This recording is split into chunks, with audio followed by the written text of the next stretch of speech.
Right, we told you earlier about the Economic Summit, and just before the news started, the Vice President of the Federal Republic of Nigeria gave his speech at the summit. Right now, we want to take a look at what the Vice President said at the summit, and then we'll be back to continue the news.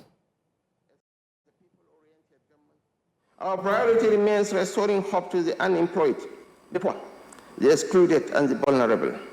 We have created pathways for young Nigerians to access grants and loans and equity investments of up to $100,000 to scale their enterprises, innovate and build sustainable livelihoods. We established a 200 billion naira intervention fund to support micro, small and medium enterprises and manufacturers, helping them overcome structural challenges and enhance competitiveness. Our expansion of digital microloan access has improved financial inclusion, empowering small businesses and stimulating community-level productivity.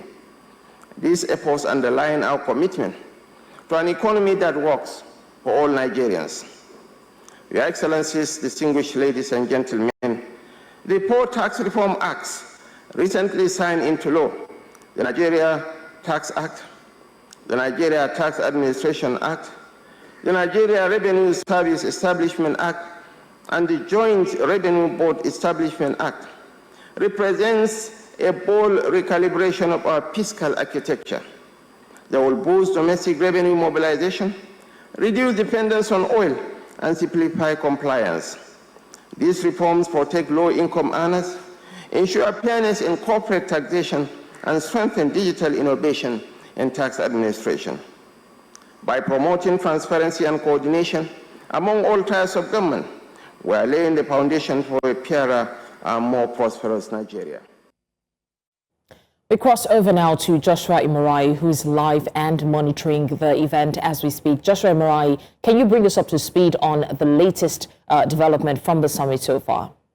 Built in the Center of Convergence for the 31st Nigerian Economic Summit. And of course, we have key players, particularly from the public and private sector, as well as experts and several individuals who are gracing this foremost of this well-known and renowned occasion of the Nigerian economy. Of course, this event is hosted by the Nigerian Economic Summit Group, as well as in partnership with the Federal Ministry of Budget and Economic Planning. Well, a few moments from ago, the several individuals, particularly the chairman of the NESG, as well as the vice chairman and the vice president of Nigeria, also gave their remarks on the occasion. Blessings.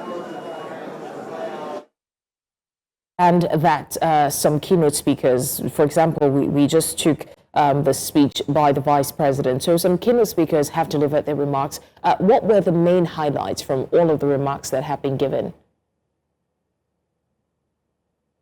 Well, of course, you know that the summit is particularly aiming its tentacles at industrialization, as well as the reform imperative, particularly fostering sustainable economic growth for individuals and for sectors, private sectors, as well as companies alike. Well, one of the remarks of the Vice President was that particularly concerned surrounding the issues of the Dangote versus the Pengassan issue, that Dangote is not an individual, an institution, and how Nigeria treats Dangote is how the neighboring nations, investors from outside the country will treat Nigerians. Well, I have an individual who would like to give us his perspective on the entire issue raised here at this current occasion. Please come forward, sir.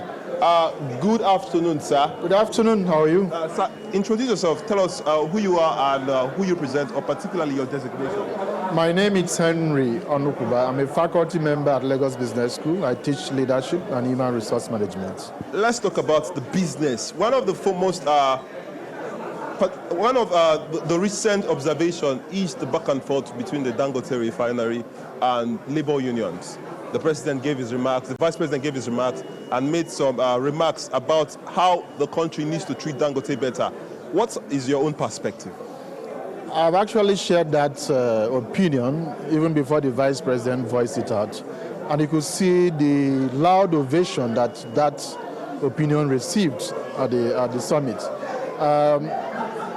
Dangote is not an individual in this sense.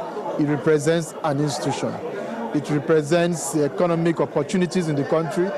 And like the vice president said, if Dangote is treated this way, The signals it gives to foreign investors is that the country is not conducive for investors. So I think it goes beyond whatever technicalities, whatever issues. People should think Nigeria first and come with the mindset of let us resolve this together and move this nation forward. Because we're talking about a lot of investment here. We're talking about loans got from various institutions and the banks, and we're talking about jobs a lot of people's jobs are on the line. So it's beyond whatever rhetorics. We should think Nigeria first, and if we are talking about inclusiveness, everybody should be included in this discussion. Thank you. Well, beyond the Dangote Pengassan story, now we are focusing our attention on foreign and direct investment. Now, earlier on, Niyi Yusuf, the chairman of NESG, raised concerns over the slow growth of the economy, and that we need to incentivize investment in the country. Particularly from a business point of view, what do you think the government needs to address, and what are your expectations that will arise in form of policy and maybe advocacy for this investment? Well, investors are businessmen, first and foremost. They are not charity people. They go where the money is. They go where they can get returns. So the ease of doing business in the country has to be favorable for the investors to come in. Issues about tax holidays, issues of infrastructure, government guarantees and all that. These are very important things that will bring in investors. And we can take a cue from countries like Rwanda, countries like Kenya, which has opened up its space for investors. And it's not rocket science. Just look at what these other countries are doing and begin to do those things here. Because investors will come where the money is and where they can reap and regain their investment in the country. They won't just come to give you money, So the country's ease of doing business has to be much more favorable than it is at the moment. Thank you very much, sir. Thank you very much. You can go. Well, you just heard from Mr. Henry, one of the faculty members of the Lagos Business School. Well, beyond the conversation of the Dangote refinery, beyond conversations of foreign direct investment, and beyond conversations of industrialization, the chairman of the NESG, Niyi Yusuf, raised concerns that most 96% is attributed to Nigerian MSMEs, and these are the powerhouse of the Nigerian economy, and that the government needs to do more in building these people from being local champions to African champions so as to drive economic growth across the country. Blessings.